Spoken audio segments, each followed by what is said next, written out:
اسرائیل نے صومالی لینڈ کو ملک تسلیم کر لیا۔ متحدہ عرب امارات کی مشکلات میں اضافہ، فلسطینیوں کے خلاف گھناؤنا منصوبہ بے نقاب۔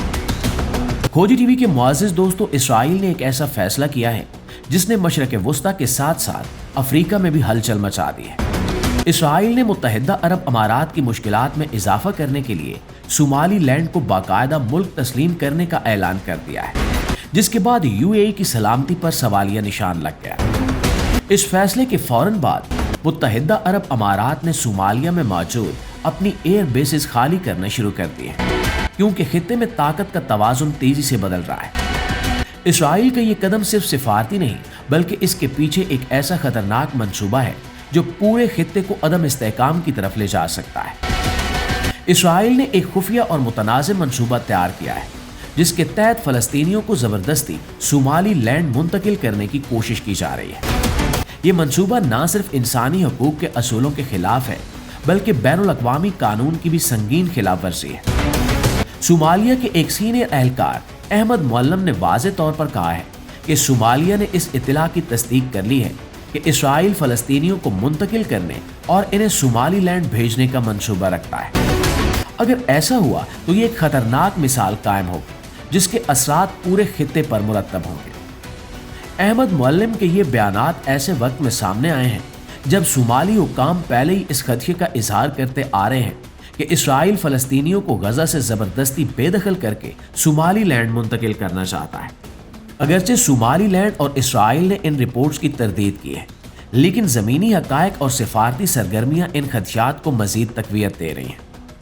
فلسطینی عوام پہلے ہی دہائیوں سے بے گھری، جنگ اور محاصرے کا سامنا کر رہے ہیں، اور اب ایک نئے مقام پر زبردستی منتقل کیے جانے کی بات نے حالات کو مزید سنگین بنا دیا ہے۔ ناظرین گرامی، صومالی لینڈ کی تاریخ بھی اس معاملے کو مزید پیچیدہ بنا دیتی ہے۔ صومالی لینڈ نے 1991 میں صومالیہ سے علیحدگی کا اعلان تو کیا تھا، لیکن آج تک اسے اقوام متحدہ یا عالمی برادری کی اکثریت نے آزاد ملک تسلیم نہیں کیا۔ اس کے باوجود اسرائیل نے صومالی لینڈ کو تسلیم کر کے ایک نیا تنازع کھڑا کر دیا ہے۔ اسرائیل اس فیصلے کے ساتھ صومالی لینڈ کو آزاد تسلیم کرنے والا پہلا ملک بن گیا ہے، جس سے خطے میں سفارتی محاذرائی تیز ہو گئی ہے۔ اور متحدہ عرب امارات کے لیے یہ صورتحال اس لیے بھی تشویشناک ہے کہ UAE نے صومالیہ میں طویل عرصے سے فوجی اور اسٹریٹجک سرمایہ کاری کر رکھی ہے۔ اب اسرائیل کے اس قدم کے بعد UAE کو اپنے مفادات اور سلامتی پر نظر ثانی کرنا پڑ رہی ہے۔ ایئر بیسز خالی کرنے کا فیصلہ اس بات کی علامت ہے کہ امارات خطے میں کسی بڑے تصادم یا غیر متوقع صورتحال سے بچنا چاہتا ہے۔ ماہرین کا کہنا ہے کہ اسرائیل کا یہ قدم دراصل خطے میں اپنے اثر و رسوخ کو بڑھانے اور مخالف قوتوں کو دباؤ میں لانے کی ایک حکمت عملی ہے۔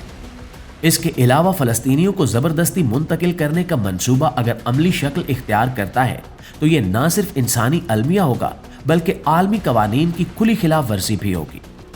جنیوا کنونشن اور دیگر بین الاقوامی معاہدے کسی بھی قوم یا گروہ کو زبردستی بے دخل کرنے کی اجازت نہیں دیتے۔ اس کے باوجود ایسے منصوبوں کی خبریں عالمی ضمیر کے لیے ایک بڑا سوال ہے۔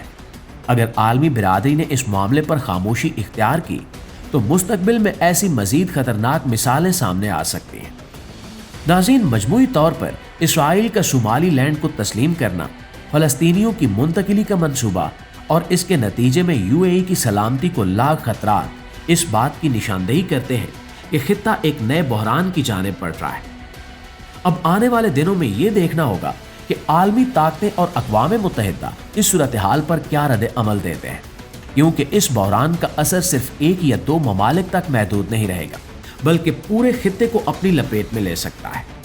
لیکن اس تمام منظرنامے کے بارے میں آپ دوستوں کی رائے کیا کہتی ہے؟ کمنٹ سیکشن میں ہمیں ضرور بتائیے گا۔